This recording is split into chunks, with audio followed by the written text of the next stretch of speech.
Mute करो तो।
Hello.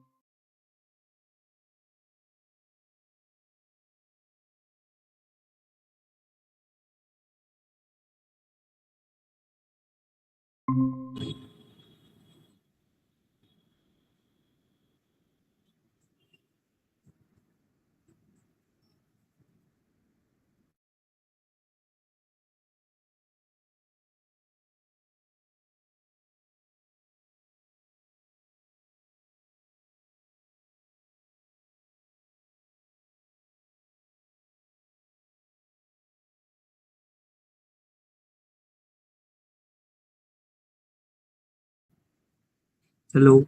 Hello. Hello. Hello.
না, না ঠিক আছে তুমি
Shunadidi, Sarah has joined. Yes, yes.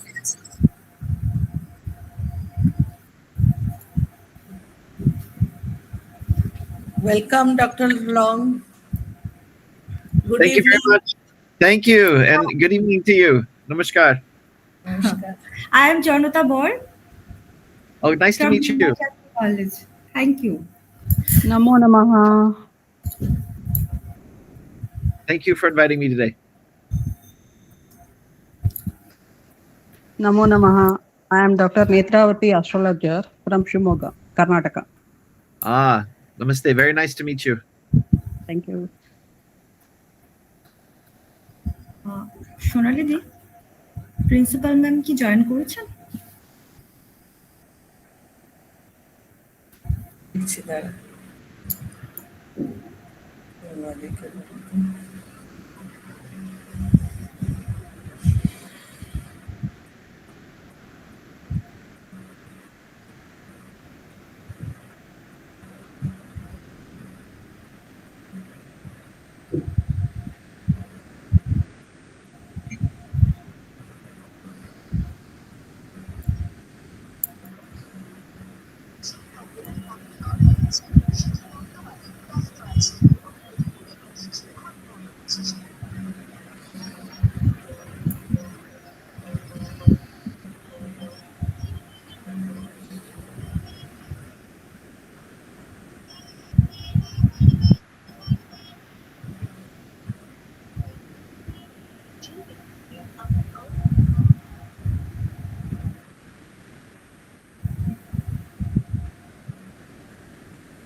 হ্যাঁ ম্যাম, আপনি কি পারবেন জয়েন করতে?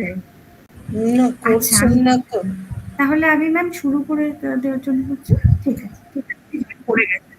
হ্যাঁ হ্যাঁ, আচ্ছা আচ্ছা আচ্ছা, ঠিক আছে ঠিক আছে ঠিক আছে ঠিক আছে ঠিক আছে, হ্যাঁ হ্যাঁ, আচ্ছা।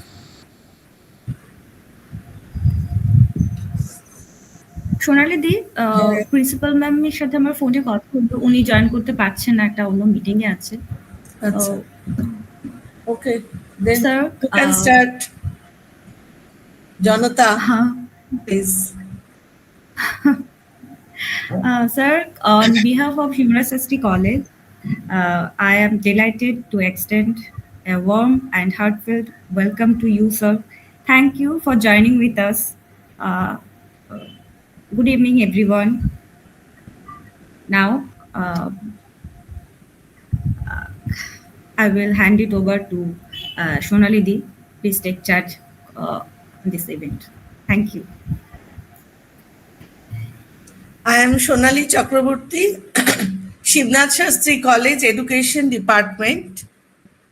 I heartily welcome you, and it is our proud privilege to have you in this session, in this lecture series. And now I am giving your introduction, sir, Professor Jeffrey D. Long. Everybody, I think here everybody knows his activities and works.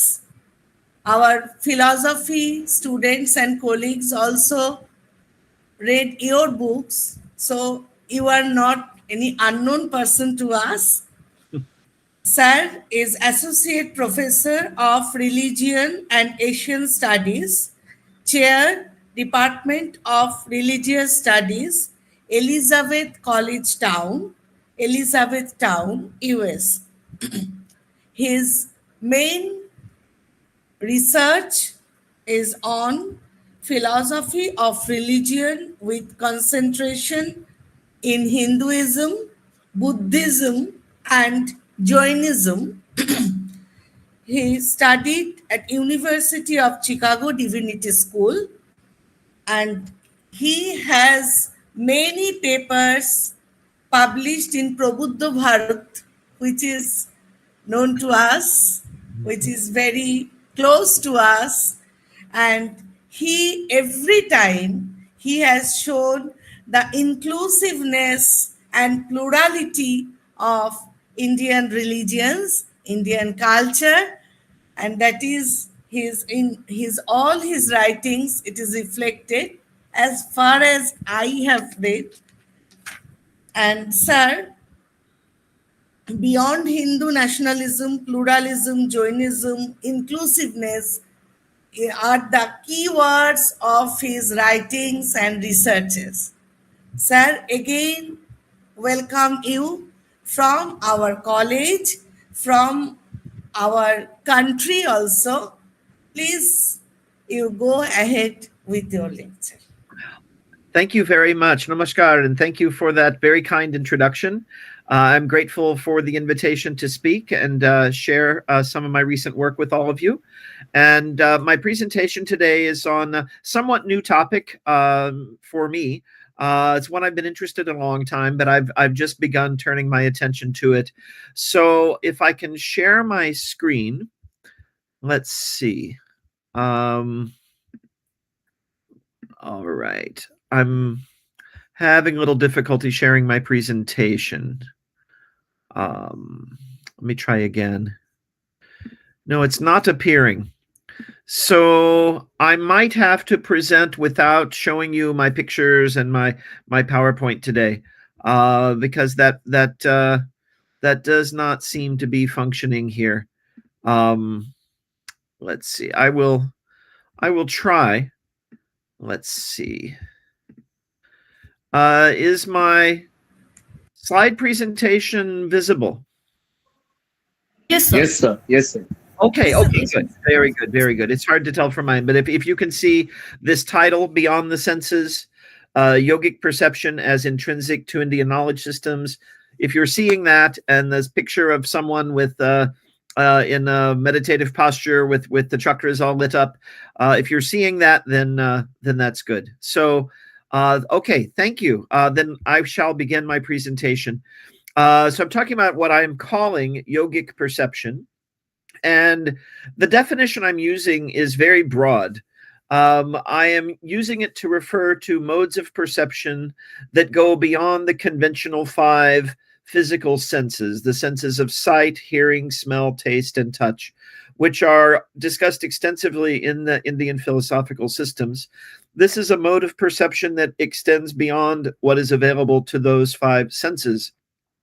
A distinctive aspect of Indian knowledge systems is their affirmation of these modes of perception.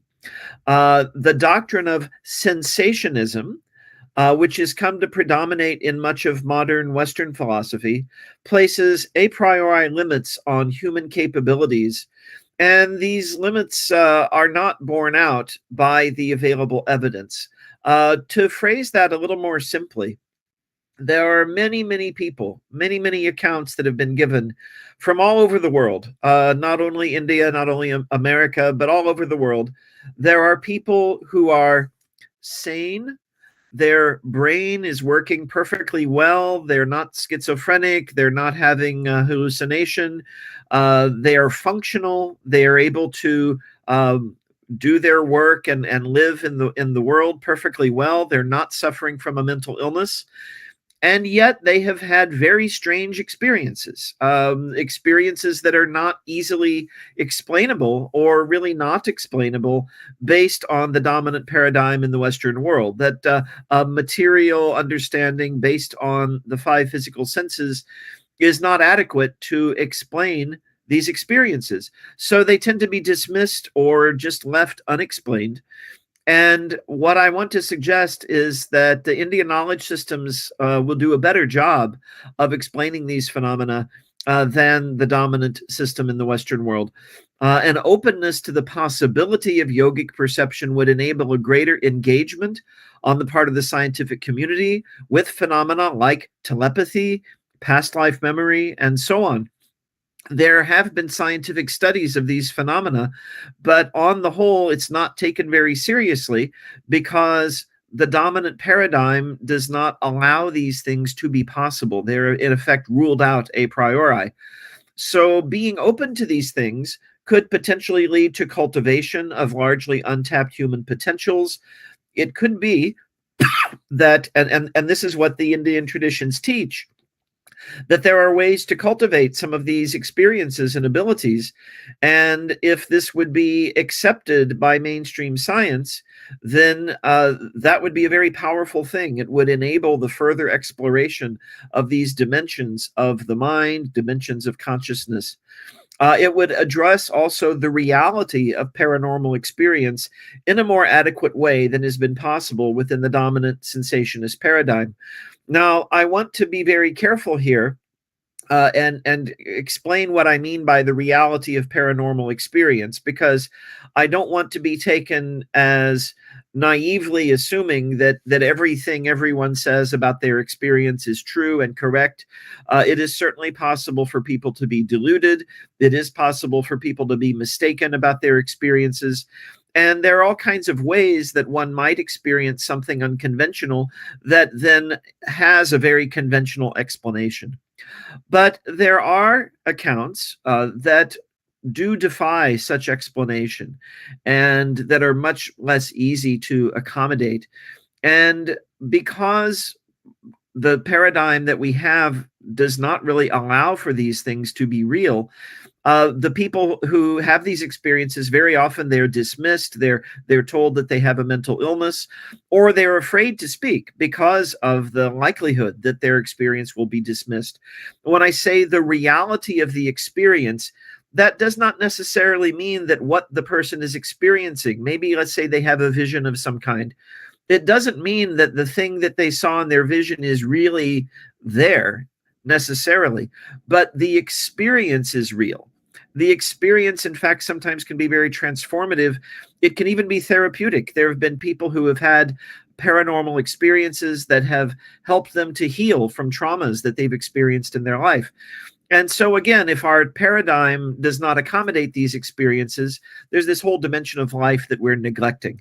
So, again, this is why I'm suggesting a turn toward the Indian knowledge systems would be beneficial. So, what are some of these systems? I don't have sufficient time today to go into all of them, but I'm going into some particularly influential and important accounts that I think are representative in many ways of the overall Indic tradition. So Patanjali definitely is a major authority on this topic. In his Yoga Sutras, the sage Patanjali discusses the various siddhis.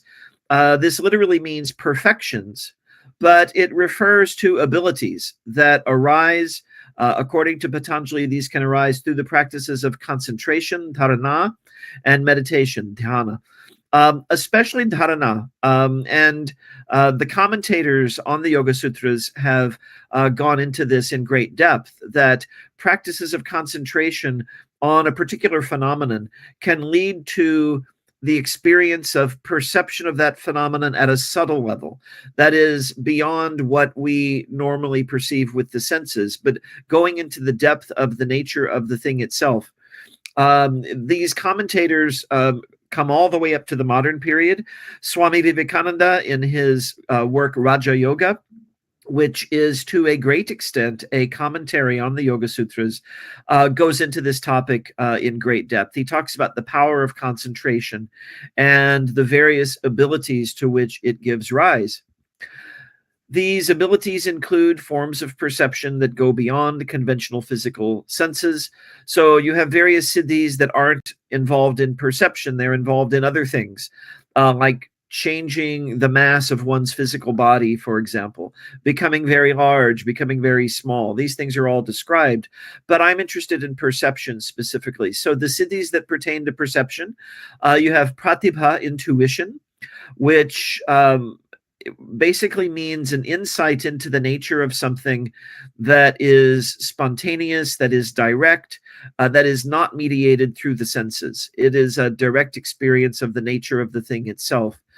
And then you have something that is translated as basically higher sense perception, that is focusing on sensory phenomena and perceiving them at a deeper level. So there are what we would call subtle, sukshma, parallels to sights, to sounds, to smells, to taste, to sensations.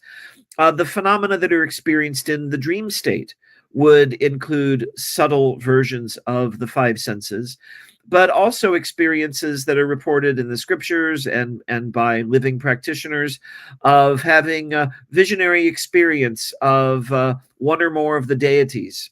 So one might have a vision of the Divine Mother, or a vision of Lord Krishna, or a vision of a human person who has passed on and is no longer living physically. And again, the dominant paradigm that we have today would urge us to see these as hallucinations or as dreams. But again, information sometimes comes from these experiences that proves to be correct. And it's very difficult to explain with our current science without some idea that we have perception that goes beyond the senses. So these basic abilities are outlined in the 36th verse, the 36th sutra of the third chapter of the Yoga Sutras. Later commentators elaborate upon other similar siddhis. Bhavishya, that is the ability to see the future. Durdarsha, the ability to see things at a distance. Durashravana, the ability to hear things at a distance. And Manojavitva, the ability to mentally travel to another place. This is sometimes referred to as astral projection in the literature on the paranormal. All of these are in principle scientifically verifiable. So the ability to see the future, if someone claims to have seen something from the future, well, one thing we can do is wait and see if it occurs. And if it does occur as described, then that gives some credence to the idea that this ability is a real phenomenon and is not simply something hallucinatory. The ability to see things at a distance. Of course, we can do this now technologically. I can see you and you can see me through technology. But Durdarsha is traditionally understood as the idea that with our mind alone, we could see something at a distance. Now, again, this is verifiable. If I claim that I have seen you from a distance doing some activity, and if I say, okay, what were you doing at this particular time? If you were doing that activity, then my perception was correct. Same with hearing, and same also with this idea of astral travel, where people claim that they have left the physical body and experience things that were happening in faraway locations. Those things could be verified. One could again inquire, what were you doing at a particular time, and were you in this particular location? And if it is all correct, then that perception can be again verified. Patanjali warns us that while these abilities are a side effect of yogic practice, they are an impediment to the goal of yogic practice, right? Samadhi, which is the absorption in the object of our meditation, which is our Ishtadevata, which is the form of divinity on which we have focused. We are seeking to experience a unification of our consciousness, of our mind, with the object of our meditation. And these other abilities that appear, they can be quite fascinating and interesting. And if we end up pursuing those, then we have become distracted from our actual goal. As translated by Professor Edwin Bryant, what Patanjali says is that these powers are accomplishments for the mind that is outgoing, but obstacles to samadhi. In other words, the mind that is outgoing, that is our minds most of the time, right? Our minds are focused on the external world. And so if with our mind focused on the external world, we see that we can see things at a distance or hear things at a distance or predict the future accurately. We might be very pleased. This yoga seems to be working. It's having an effect. But in fact, the goal is not to have these particular powers. The goal is to experience samadhi. So, and we find this repeated throughout the various yogic traditions, that one does not want to get distracted by the impediments that the siddhis can become. In the Jain tradition as well, we have the idea of perception, modes of perception that go beyond the senses. The Tattvata Sutra of Umasvati, which is a foundational text of the Jain tradition, it also enumerates forms of perception that go beyond the five senses. These forms of perception are theorized as being the result of the purification of the jiva, the soul. According to Jain teaching, we have karmic impurities that have become attached to the soul. Through practice, these are removed gradually, and the inherently infinite jnana and darshana, that is the knowledge and perception that are intrinsic to the jiva, these become more evident. You could use a metaphor of the sun being obscured by clouds.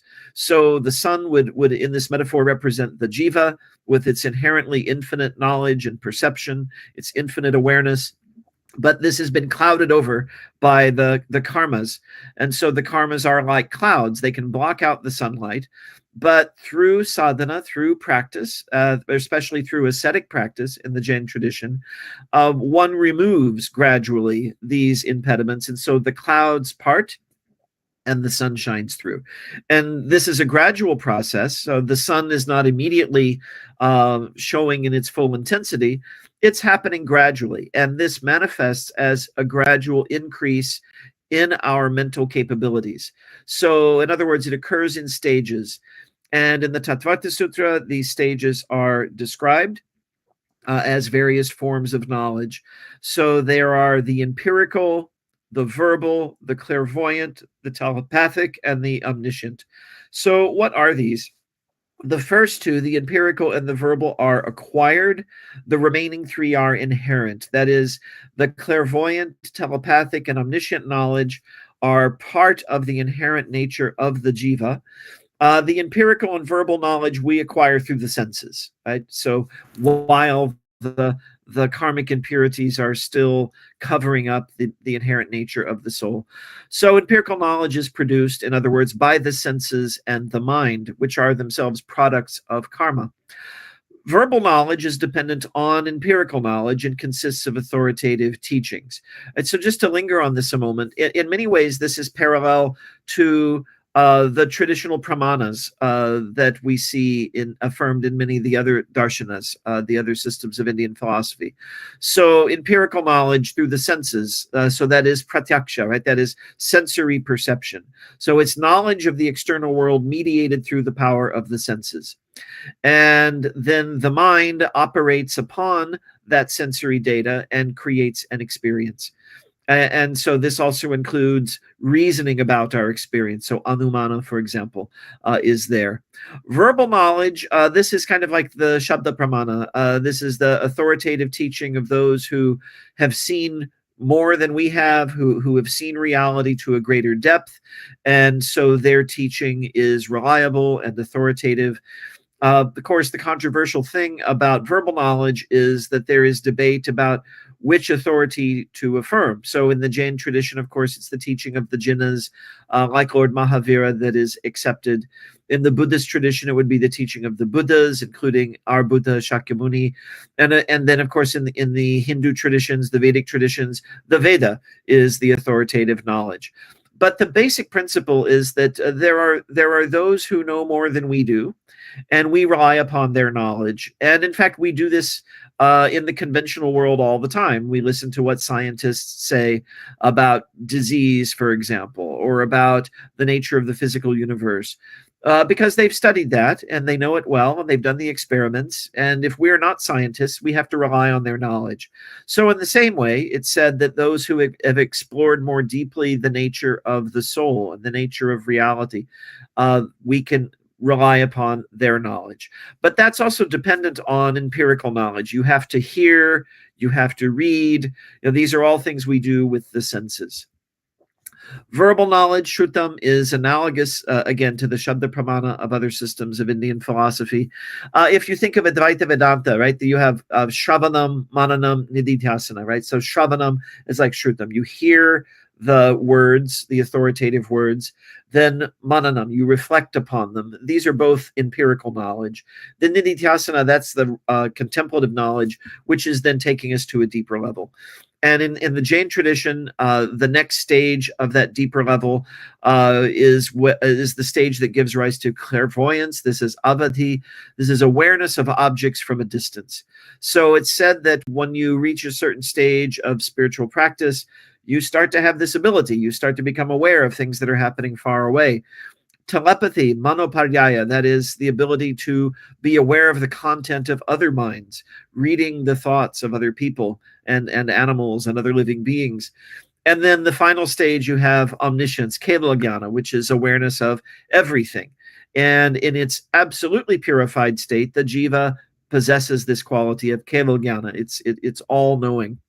Omniscience emerges from full awareness of the jiva, which encompasses all knowledge. In other words, according to the Jain commentators, like Kunda Kundacharya, for example, omniscience comes not because it doesn't come through the senses. It doesn't come because the jinna has investigated all that there is to investigate. It comes because the jinna, the enlightened person, fully knows the jiva, right? Fully knows their own soul. And the jiva itself contains all knowledge. So one whose jiva is fully known knows all. In the Jain tradition, as in the yoga tradition, forms of extraordinary awareness that fall short of omniscience, short of kevala, while encouraging as signs of progress on the path, right? We're happy if we have these experiences. They are nevertheless potential impediments if one becomes attached to them or if one performs spiritual practice in order to achieve them and not for the goal of liberation, which comes only with omniscience. In the Acharanga Sutra, one of the texts of the Shvetambara Jain canon of literature, one of the Jain agams, it stated that those who undertake sadhana, undertake spiritual practice in order to achieve goals like superpowers or rebirth as a devata, that this is not a worthy goal, that this is not a proper reason to undertake the path. The goal is omniscience. The goal is kevala, which leads to liberation. Moving on to the Buddhist tradition, like the Jain tradition and the yoga tradition, Buddhism also affirms the reality of the siddhis, including perceptions that go beyond the conventional five senses. If you go to the Pali literature, you see these described. In the Pali text, there's an interesting thing to note that we find in the Buddhist tradition, which is that there are six senses. There are the five physical senses that we see described everywhere, but then the mind is added as the sixth. Now, sometimes people who are not familiar with Buddhism get very excited at this point because they think that something like paranormal perception is being described. But that's actually not the case. The mind is the sense organ, the indriya, that senses thoughts and emotions. So it's included as one of the senses, not as a reference to extraordinary forms of perception. The mind is involved in ordinary perception. The perceptions that we have include not only those of the five senses, but we are also perceiving our own thought processes, and we are perceiving our emotional states. And the sensory organ which does that is the mind. The extrasensory perceptions described in Buddhist sources include, and this is the Pali terminology, dibba sobhadatu. The dibba, that would be divya in Sanskrit, hearing divine sounds, right? And this is very much like one of the siddhis that we saw mentioned earlier in the Yoga Sutra, right? That the ability to hear subtle sounds and also to see subtle appearances, right? Dibba Chakku, this would be Divya Chakshu in Sanskrit, the divine vision. In the Bhagavad Gita, of course, Krishna gives Arjuna the Divya Chakshu so he can see his true form, right? You see that the full form of Bhagavan becomes visible. If we were at Kurukshetra during the recitation of the Bhagavad Gita, and if we were just looking with our conventional sensory organs, with our eyes, we would see Krishna and Arjuna standing in the chariot and speaking to one another. But because Arjuna had the Divya Chakshu, because he had the divine vision, he was able to see the Vishwarupa. He was able to see the universal form of Krishna. And this was not with the physical eyes. This was not something, again, an outside observer would just see two people standing there. This is a special kind of sensory, beyond the sensory perception, through which one can see what appear to be sensory perceptions, something visible, but they're actually subtle perceptions because they're not visible to the ordinary eye, the non-subtle, the gross eye. Pube Nivasanusati, which is past life memory. This is also attested in Buddhist sources in the Jataka tales, the very famous stories of the past lives of the Buddha. There are modern Buddhist traditions in both India and the West that question or even deny the idea of rebirth. But in the earliest Buddhist sources, past lives are very strongly affirmed, and the Buddha himself narrates in this literature quite a large number of past life memories. So this is also an ability that comes with spiritual attainment. The theorization of these perceptions in the Buddhist tradition is somewhat akin to what we see in the Jain tradition. These come as impediments, as forms of ignorance drop away from our mind. And this is not theorized as a kind of almost physical matter or energy, the way karma is theorized in the Jain tradition. But you could say it is that by way of analogy, right? That the mind has various hindrances that keep it from perceiving things as they truly are. And as one practices and becomes closer to nirvana, closer to enlightenment, those impediments are dropping away. And so then as a result, greater perception becomes possible. In later Buddhist traditions, one also sees various forms of clairvoyance, telepathy, astral projection. All of these are described, as well as the ability to choose one's next birth. I'm thinking here of the Tulku tradition of Tibet.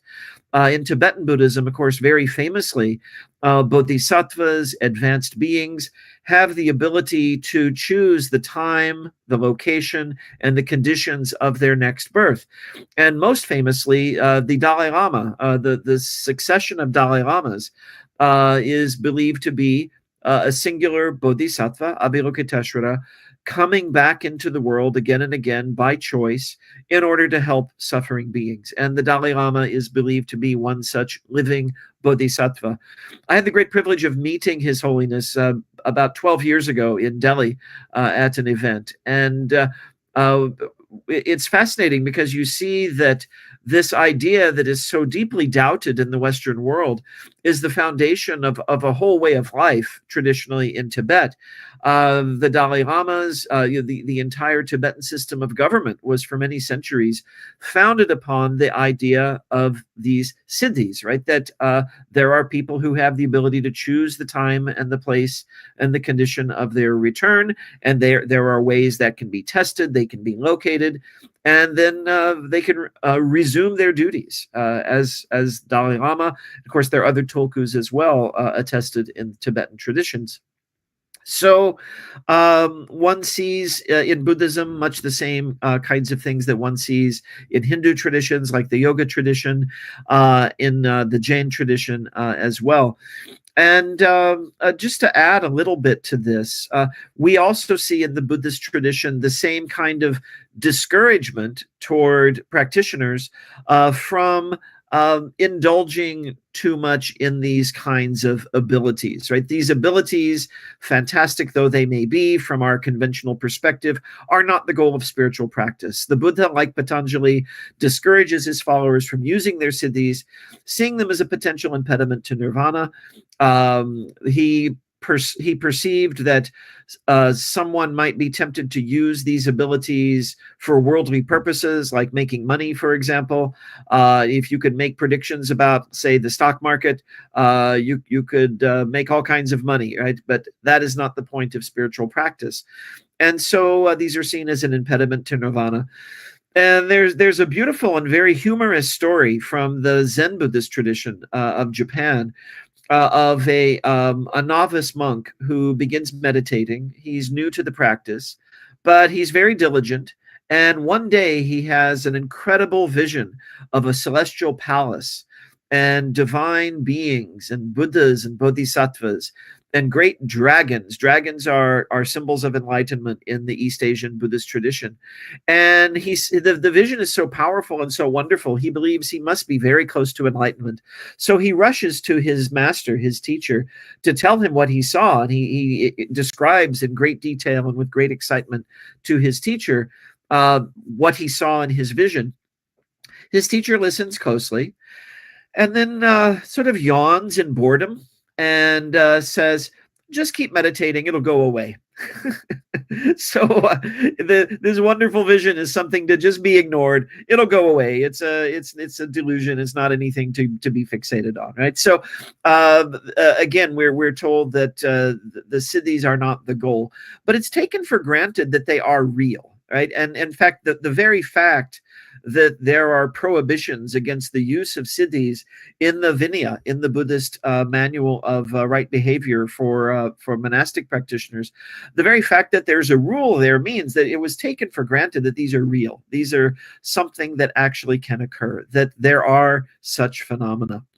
And I want to just add in a couple of others that I didn't incorporate into my slides, but we see many of these experiences attested in all three of these traditions, and of course in traditions around the world, but I really want to focus on the Indian knowledge systems.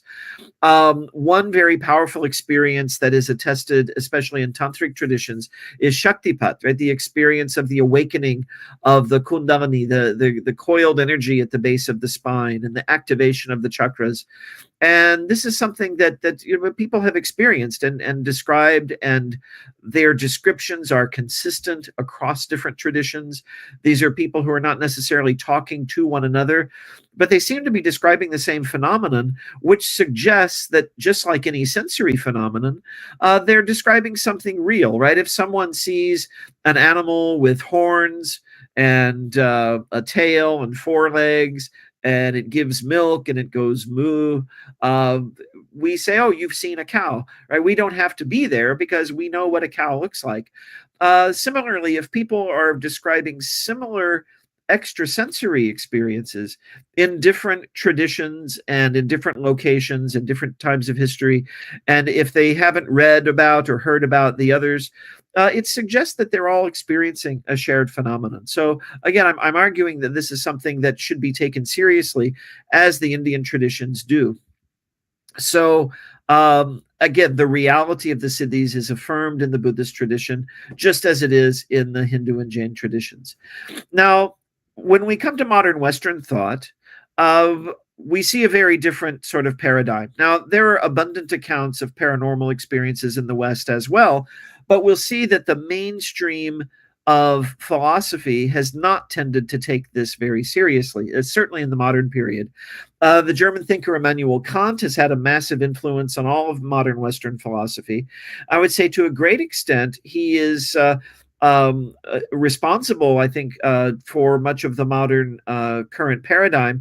I hasten to add that I'm not portraying him as the villain of this presentation, that because of Kant, we're not all open to extrasensory perception. He actually had a very broad mind and an interest in many of these things. His attempt was to develop a coherent philosophy for understanding the world revealed by the science of his time, which was the science of Isaac Newton. And so you have to see him in that context.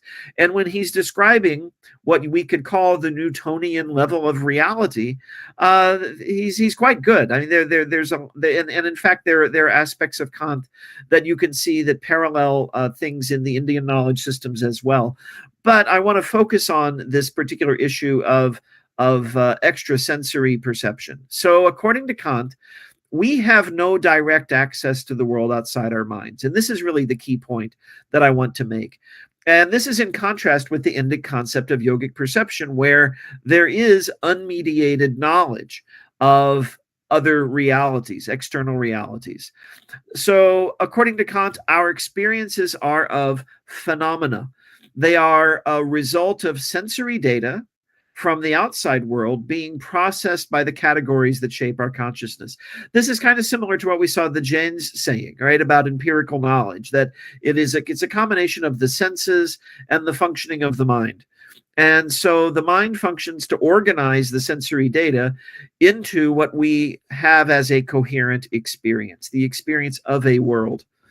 The thing itself, though, Kant claims, that this is controversial, is that the thing itself, the noumenon, is unknowable. Right? That there may be some real object, and we are having a sensory experience of it. The senses are mediating the data emanating from that object to our mind. Our mind is processing that, and we're having, as a result, an experience of that object. But the object itself is not really captured. And of course, this raises a question: how do we know there's actually an object at all? What if the mind itself has generated this experience? And of course, this is the option of idealism, as it's called in the West. And we see variants of this in the Indic knowledge systems as well. In the Yogacara system of Buddhism, for example, it's said that everything, in fact, is consciousness, that all of our experiences of the world are generated by consciousness itself, by chitta, right? And in fact, the Yogacara system is also called chitta matra, right? Consciousness alone. And of course, Advaita Vedanta teaches something very similar, right? All that exists is Brahman. Brahman is pure consciousness. There is really nothing else. There's no noumenon there. But Kant was a realist, so he insisted, well, there must be a thing there, but we can never know that thing. He says that we can know the thing itself exists because something is stimulating our minds to generate these experiences. But this is still indirect knowledge mediated by the senses. The Kantian consensus remains dominant in Western philosophy, but it has been challenged. And its dominant challenger has been this man, Alfred North Whitehead. He rejects the Kantian view of the noumenon as an empty concept. And he has a lot of respect for Kant. He draws a lot of elements from Kant's analysis. But he says this idea of a noumenon doesn't really make sense. And his refutation of the concept is very brief, it's almost like a sutra itself. He says, the unknowable is unknown. In other words, if you posit a noumenon, if you posit a thing in itself that is inherently unknowable, that we can never know it, we can only know the phenomena, then the question becomes, well, what is that concept doing? What work is the idea of the noumenon doing? Because again, you could go in an idealist direction and just say consciousness itself is generating these experiences. So maybe the noumenon is an unnecessary concept. This is what Whitehead says, and he provides an alternative. In place of Kant's epistemology, he proposes an epistemic model based on the concept of what he calls prehension, right? This is a term that Whitehead himself coined. An actual entity in Whitehead's system, that is the fundamental type of real thing. According to Whitehead, it's a momentary thing, right? The actual entity appears and then ceases to exist. But in that moment, it is a concrescence, it is a coming together in a unique and specific form of the data of the immediate past into the present moment. That is, the past is a vast collection of data which is having causal efficacy on the present moment. So this then becomes the basis for the next actual entity in a series. So you have a series of momentary occasions. And it's this series that we think of on our scale, on the macroscopic scale, as an entity, as a real thing. This is very close to Buddhist realism, right? If you look at the early Buddhist tradition, you have also the same idea of momentary existences that each have causal efficacy, one upon the other, on the other, on the other, in a series. And this is very close to Whitehead's model, which is often called process thought, because what we're seeing is a process of the gradual emergence of things out of the relations of the actual entities. So what concresces in the form of an actual entity are prehensions, each of which consists of a direct experiencing of the data of the past. A prehension is an experience. It's an experience of a datum, of a specific piece of information. So actual entities, therefore, are basically made up of experiences. They are fundamentally experiential in nature. This is why Whiteheadian thought is sometimes also called pan-experientialism. This is a little different from idealism, but it has certain affinities. And it is rather mind-bending if you come to it from a kind of conventional or mainstream Western perspective, because it suggests that there is some kind of experience occurring at every level of existence, even down to subatomic particles. And there's even speculation about, from process thinkers, about how well this matches with some of what we now know about the behavior of subatomic particles, because based on quantum theory and quantum experiments, at the quantum level, when we get to the subatomic level, the entities there seem to be responsive to us and to our thoughts and to our expectations. And this is utterly foreign from a Newtonian world, right? The world that Kant was working in, where there are simply inanimate objects and they are acted upon by external forces. But according to contemporary physics, that's not really how the world works at the subatomic level. So even the entities making up so-called inanimate objects are actually centers of experience. Now, this doesn't mean the objects themselves are conscious or experiencing. Inanimate objects themselves do not experience, but they are structures that are made up of centers of experience. Actual entities have formed themselves into structures that on a macro level produce things like my teacup, my physical body, etc. Actual entities that are ordered in a series rather than one of these structures that make up an inanimate object. The actual entities that are ordered in a temporal series, these are known in Whitehead's thought as personally ordered societies. This would correspond to ideas of the soul, the jiva or the atman, found in various philosophical and religious traditions. Now, the Buddhist tradition, again, is very close to Whitehead on this topic. And so it uses the term no self, right? Because the idea is each moment, each actual entity is different from the others. But there's nevertheless a stream of these entities which we experience as our personhood. And so this is where our nature as conscious entities is based and comes from.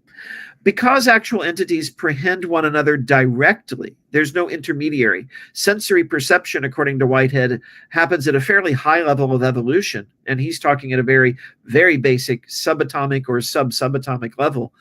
Because they experience one another directly, this opens up the possibility of phenomena like telepathy, like the various kinds of extrasensory perception described in the Indian systems.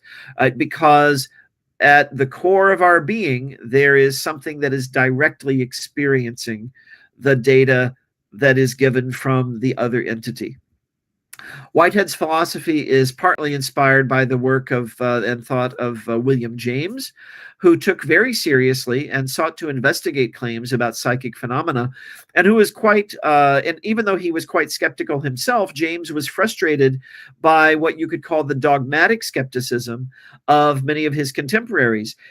He wanted skeptics precisely to be involved in psychic investigation because you would know then that they weren't trying to promote the phenomenon, right? They were looking at it in order to see, well, what's really going on, and they would be open to alternate investigative explanations. But again and again, he was told by people that they refused to take part in these experiments, and one of his interlocutors said, I refuse to investigate such phenomena because they cannot happen, right? They cannot occur. this is not a scientific attitude, right? This is a very dogmatic attitude that, all that it is possible to perceive is what we perceive with the senses, full stop, and not even openness to investigating other possibilities. But James was open to investigating these things. David Griffin, coming to the more recent time, who is a Whiteheadian thinker, very much in the Whiteheadian stream of thought, published this book in 1997. Fantastic book. I recommend it highly. Parapsychology, Philosophy, and Spirituality, a Postmodern Exploration. By postmodern, Griffin means something a little different than what we often hear associated with this word. He's talking about going beyond the dominant modern consensus about materialism and sensationism. And Griffin argues that sufficient phenomena exist that defy the dominant sensationist dogma to merit A, serious scientific investigation, and B, rejection of sensationist epistemology, right? Because if you come across something that violates your paradigm, it could be an outlier, it could be a mistake, it could be misread data. But as these begin to collect, one can begin to question the paradigm itself. Maybe the paradigm is inadequate to what is being perceived. And Griffin goes through, extensively the history of studies of paranormal phenomena in the West, and concludes that it's statistically significant, and that the sensationist epistemology just does not hold water in light of these experiences. Now, if you're skeptical about what I'm saying, I want to give you an example.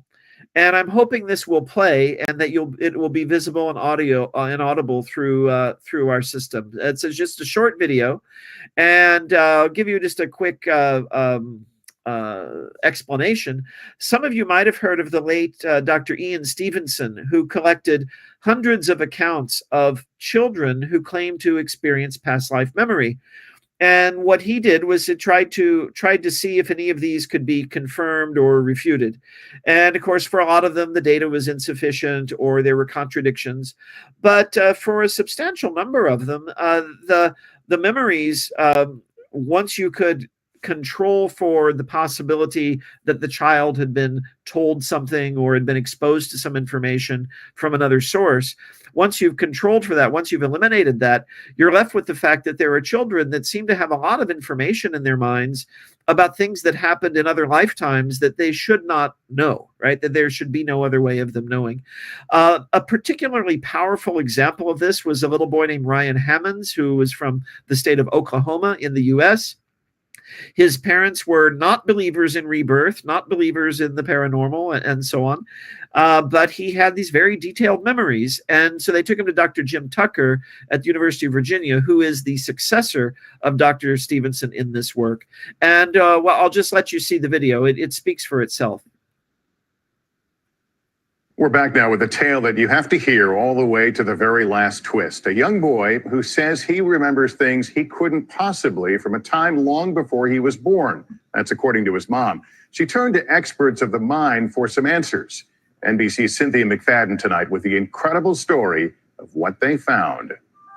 It's not unusual for little boys to have vivid imaginations, but Ryan's stories were legendary. He said, "Mom, I have something I need to tell you.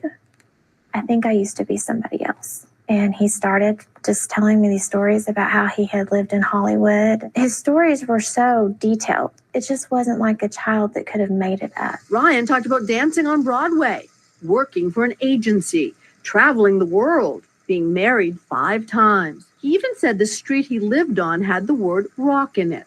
And it would be, "My last room was grander. I want to go back to my swimming pool." But things got really strange when they picked up a book about the golden age of Hollywood. She turns to a page and I say, "That's me. That's who I was. That's me." Yeah. But the man in the picture wasn't even a major star, just an unnamed extra with no lines in an old Mae West film. That's when Ryan's mother turned to this man, Dr. Jim Tucker, a child psychiatrist at the University of Virginia. For 50 years, the prestigious school has collected more than 2,500 cases of children claiming past lives. And your conclusion after 15 years is what? These cases demand an explanation, that we can't just write them off. He's written about them in his book, Return to Life. Had you ever given much thought to this whole idea of reincarnation? No, ma'am. I grew up in a Baptist church. That's not something that we were taught to believe in. But with the help of a movie historian, the man Ryan pointed to in the picture was finally identified. His name, Marty Martin. And just like Ryan said, he was a former actor turned Hollywood agent who danced on Broadway, was married 5 times, and even lived on Roxbury Drive in Beverly Hills. In all, Dr. Tucker confirmed that 55 of the things Ryan said were true. Of course, a lot of people are going to say, come on, this is the parent or somebody else feeding them information. I mean, it's just inconceivable that the parents, for some reason, had done all that. This information wasn't on the internet. But there was one fact the detail-obsessed scientist thought Ryan had wrong. He said he didn't see why God would let you get to be 61 and then make you come back as a baby. That looked like just an incorrect statement. That's because Martin's death certificate says he was 59 when he died. Since then, I've gotten information that the death certificate was actually incorrect, which would have made Martin 61 when he died. Ryan was right all along. Are you glad you've had this experience? Yes, I am. A chance, he says, to live his own wonderful life. Cynthia McFadden, NBC News, Tulsa, Oklahoma. So, let's see. We can get to the next slide. Whoops. Okay, so to my conclusion. Quite a remarkable video, right? I hope you were able to see and hear it and make sense of it. This little boy had incredible amounts of detailed information that was not publicly available, that proved to be correct, and his memory, in fact, corrected the public record of the date of this man's death. Ryan was right and the death certificate was wrong.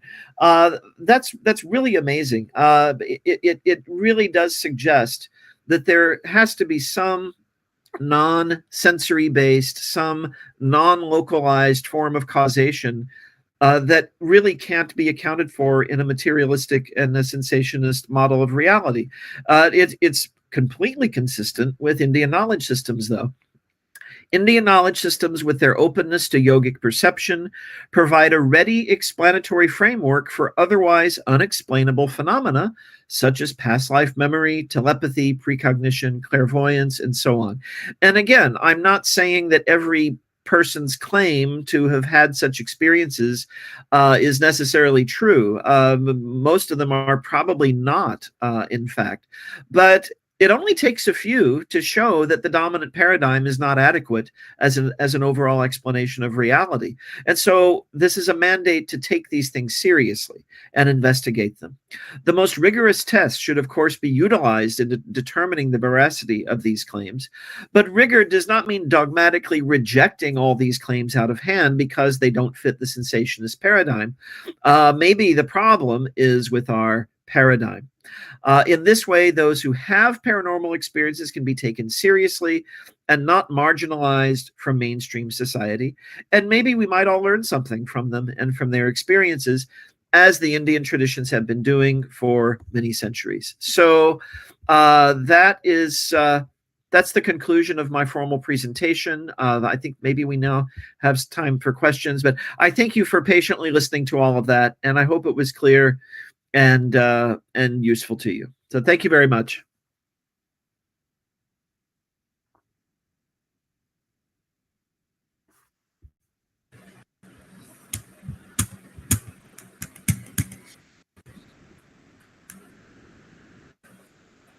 Thank you. Thank you, Dr. Long. It's really illuminating for us. Excellent lecture. And you have covered Eastern and Western thoughts, especially Whitehead, Professor Whitehead, his Khanikabad, momentary existence with Buddhist Khanikabad. You have integrated these two things, Eastern and Western philosophy, and you have really explained what we generally in our for our students and our classroom teaching and our thought process, we always tell that mediation of senses. Actual knowledge is not mediated knowledge. it is immediate, and it is when the practically in Indian philosophy, we generally we are in the opinion that the true knowledge is not mediated by our senses. True knowledge, that is realization, that, and there are you have told about the actual वो जो केवल अवधि ज्ञान केवल ज्ञान, what we say about Jaina philosophy. But mediated knowledge is not true knowledge. We need to have true knowledge through realization, which Indian knowledge system and India's knowledge system always preach about true knowledge, and which we can in our days, in modern days, we are practicing mindfulness to get realization for without mediated, without sense organs. We should overcome our sense organ, our sensory knowledge to get the real knowledge. That is our Indian system. So concentration and meditation also the part of it in our system, yogic system. You have covered all these things, and Indian system, Jaina, Buddha and Patanjali, also with Kant and Whitehead. It is really illuminating. We are thankful, and here our participants, please, if you have any question, please you can ask. Participants are here from various parts of India, not only from our state. There are many participants from different parts of India. Please, participants, yes. Parthu Gangopadhyay, have you any question? Yes, actually, sorry. Oh, I think his mic is not. I think your mic is not on, sir. Please Okay, switch on your microphone. am I audible now? Yes. Yes. Now. Yeah, thank you, Dr. Long. I mean, it was wonderful. Actually, it was in a way verifying many of the things that we have been talking about. I'm also reminded of a book called Many Lives, Many Masters by Dr. Brian Weiss. I mean, that was also a wonderful book for these psychological memories. I mean, and this is by a professional psychiatrist. So that actually very much, I mean, it actually makes these experiences. But then, this is something which we read, we can comprehend. But my question is specifically, other than following the religious, I would say the religious prescriptions, is there any scientific method by which these concentration powers or these siddhis can be somehow cultivated? I mean, the kind of methods that we have available are all set in religious traditions. Yes. So, is it possible, or is there any alternative which is not overtly religious, but by following of which these extra sensory experiences can be cultivated or can be in a way sensitized or enlivened? So this was my question. Okay. Yeah, very, very good question. And in fact, Patanjali himself even speaks of this. He says that there are multiple ways that one might experience siddhis. Of course, there is the practice of yoga, but then he says it can occur by birth, by which he means there are people who just sometimes they just seem to have a natural propensity for this sort of knowledge. Then he says that it can be produced by various herbs. I think in our modern parlance, we would say drugs. And we do know that there are various psychedelic substances that have created experiences that are very much akin to the things that are described in some of these classic texts. So they could be chemically induced. So yeah, you have the spiritual discipline, you have the just natural propensity for it, and you have the chemically induced version. And then some of the practices, of course, and we see this more in the modern period, have been, even if they originally occurred in the religious and spiritual environment, they've been extracted from that. So one can engage in, for example, concentration exercises without that necessarily having a religious overtone. There are, in fact, people who've done this, who've experimented with doing various kinds of concentration exercises and seeing if they developed any kind of telepathy as a result of that. Mixed results on that. But what's interesting about it is that it's now, even though publicly mainstream discourse has not been very open to this, we know that both the United States and the Soviet Union secretly, for defense purposes, sought to cultivate these kinds of powers in people. And there's a very good book about the US version of this. I'm forgetting the name of the author, but it's got a very funny title, so it's hard to forget. It's called The Men Who Stare at Goats. And the title actually comes from one of the experiments that they did. And there were these men who were staring at goats and concentrating on them, and they were trying to kill them with their minds telepathically.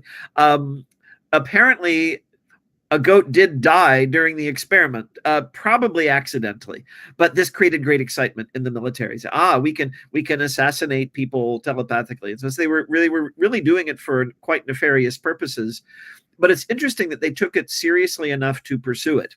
And what they were attempting were things, they did do some drug related experiments, but a lot of it was just sort of concentration exercises extracted from any kind of spiritual or religious context. Thank you, Dr. Long.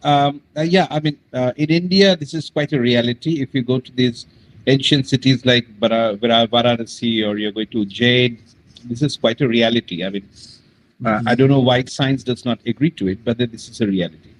But yes, it would be wonderful if we can. I am also reminded of Paramahansa Yogananda. Oh, yes. Kriya Yoga.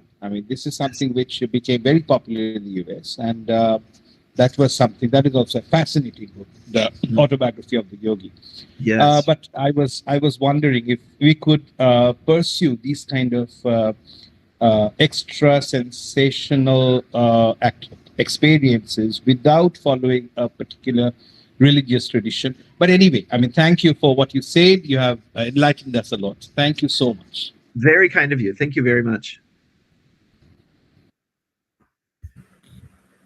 Thank you very much, participants. Gokul Nair raised your hand. Please. Yes. Hello, doctor. I have a very pointed question.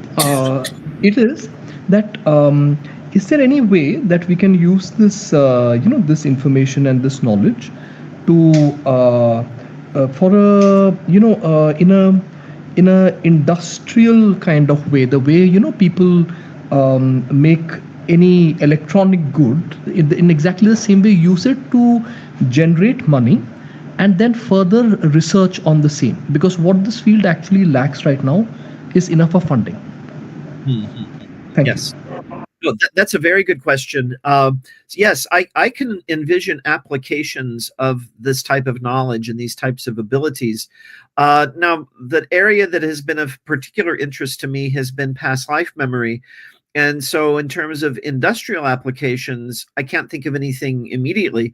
But in terms of the study of history, I could envision it being revolutionary, because if we actually could develop the ability to tap into our own memories of past events and correlate those and gather those into a database, we could have first-person accounts of historic events beyond what has been passed down through writing and that we gather from other pieces of evidence like archaeology and so on. That if a way could be developed of doing this, again, in a credible and rigorous way, it would revolutionize world history, because you could, again, it would be like having a direct window into the past. And the idea is this knowledge is kind of somehow locked within all of us. in the Alaya Vijnana, as it's called in the Buddhist tradition, or in more contemporary discourse, the Akashic records. If this could be opened, then we would learn all kinds of things about the past. In terms of industrial applications, one thing that I've also given thought to. Now, again, this sounds very fantastic and very science fiction like, but it's the kind of thought your question invites. One question that has been troubling to a lot of people in the era of space travel is overcoming the enormous distances that are involved in traveling to other planets, and especially when we're talking about interstellar space. So going to planets, extrasolar planets, planets orbiting other stars. These are so far away, and of course we have science fiction ideas about warp drives and wormholes and so on. But if it would be possible to develop, as you said, in a kind of industrial fashion, the capacity for astral projection, where the mind could actually travel to, say, a distant planet and examine what's there, take note of it, and have some way of transcribing that experience so that we could have accounts of these distant places in the universe without having to actually physically go, and therefore avoiding, of course, the dangers of space flight, but also overcoming those distances. What's not clear yet is if the mind is subject to Einsteinian rules about light, speed of light, and relativity. There's debate about that because, again, this is such a field, and I would say not even in its infancy; it's in its embryonic stage. But we have to think big, and it's through envisioning possibilities that we can then get a research program going. Because a research program has to have a direction, right? Even if the conclusion is not the same as the vision with which it was initiated, you have to have that vision. So I could see implications for space travel definitely in this idea of siddhis. And of course, as I mentioned already, the U.S. and Soviet Union both experimented with military applications. Now, one could imagine more civilian applications as well for mass communication, for example. Even what we're doing now, this kind of communication through the internet, would have been seen as revolutionary, would have been seen as science fiction, even within my lifetime. Right? This Star Trek, was where people were, talking to each other through screens. But we could envision an even more direct kind of mind-to-mind contact that could be, again, maybe with the aid of some technology that could enhance our telepathic ability. We could communicate mentally. And of course, that would be much faster than language, and would be, could be seen. And it could also be very helpful for international affairs, right? So many misunderstandings occur, linguistic misunderstandings and so on. If there is a way to communicate our thoughts in a fuller and more adequate way, I think it would be a great benefit to the world. Thank you, Doctor. Yeah, thank you. It's a great question. I've not really thought about it that much. So, thank you so much. Now it is time of Thanksgiving. I thank our speaker, Jeffrey Long. Dr. Long has taken time for us and for organizing. Our principal madam, Dr. Runa Biswas, I thank her for organization. Rajanuta Bor and Devjit Mondol, also I thankful to them. And also I am thankful to all participants from every corner of India and West Bengal. Now, sir, thank you so much. Thank you so much.